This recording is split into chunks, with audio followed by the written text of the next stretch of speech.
In these next couple sessions, we're going to talk about approaching the media, bloggers, and reviewers, and how to pitch to them. In this session, we're going to talk about planning and creating your query letter. Now, a query letter is going to include a short introduction to your app, a brief mention of app specs, who the authors and developers are, and what you're seeking within the query letter. Are you seeking a review, an interview, press coverage, blog mention, and so forth? One of the biggest mistakes that people make is to go on and on and on about their product or app or book or whatever in a query letter, thinking that if I don't include all of it there, that the reviewer or the media person or the blogger isn't going to get it. But that is never a good idea. You want to keep your query letter as short as possible, because if they're interested, they're going to click through to learn more. So you never want to send your full media kit. You want to include a link to your media page or wait for them to request it. If you have a press release on a service, which we'll talk about later, you can also send a link to it.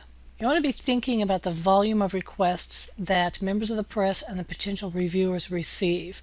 So keep your query letter short and to the point. A few short paragraphs and a link are all you need. Like I said before, they're much more likely to click through to read more than they are to weed through a long email. And this was one of the main purposes for having your media kit ready ahead of time, because you have everything at your disposal.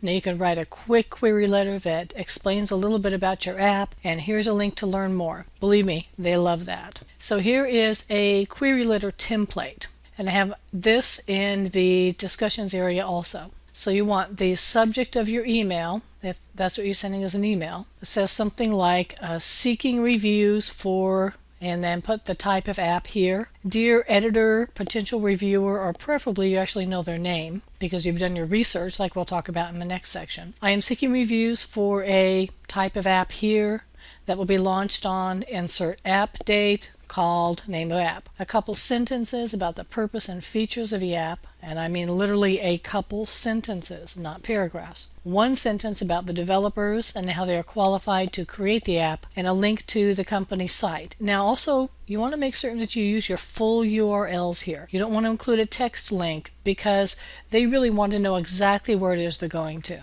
And then talk about your target audience. The app will appeal to, insert a statement here about your target audience, and it will be available as a web app, for instance, or for one of these platforms. And a link to media page for them to learn more, but also, again, use the full URL.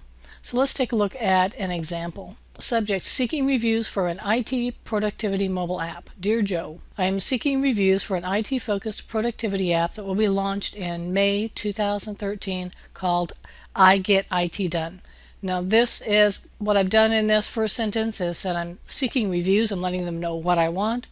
I told them what type of app it is. I told them when it's going to be launched, and I gave them the name of the app. I Get IT Done is a productivity app, and it talks about what it does in a very short sentence. And I Get IT Done brings time-honored productivity methods to IT professionals, and so forth. So you have two sentences here that explains what the app does. And now we're going to talk about the developers. The app is developed by the talented team at We Make Apps, who know firsthand how challenging it is. So what you're doing here is you're giving credibility to the developers. They know firsthand that this is challenging, therefore they developed an app for it. You can learn more about your company if that's applicable, and other apps you've developed include the full URL here. This app will appeal to IT professionals as well as you've just defined your target audience, and the app will be available as a web app and then all of these other platforms. And please find a complete media kit with press release, digital images, and demo codes here. So let them know what's in the media kit so that when they click on it,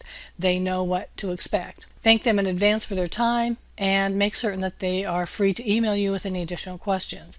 And use your full email signature here. Don't just sign off with your first name or with the name of your company. You want your full name and your email address and the name of your company underneath that. So that is a good query letter sample that is just short and sweet, tells them what the app's about, tells them why you're qualified to build it, tells them what your target audience is, and here's a media kit if you want to know more. And some additional tips are, first of all, please don't forget to edit your query letter and re-edit and give it to two other sets of eyes. And a letter with errors will land your query in a trash folder faster than almost anything else. The other thing that's going to land it in a trash folder is a really long and drug out letter with attachments and images embedded. So, but you know better. You're going to be creating a nice short query letter. Here's a link to learn more. And if you're sending a print letter, use QR codes for links, but always let them know where the code goes. So if you include a QR code on a print query letter, underneath it you'll want to actually type out the URL of where the QR code goes. Okay, and that's how to prepare your query letter. Now we're going to be talking about pitching to the media and some tips for doing so.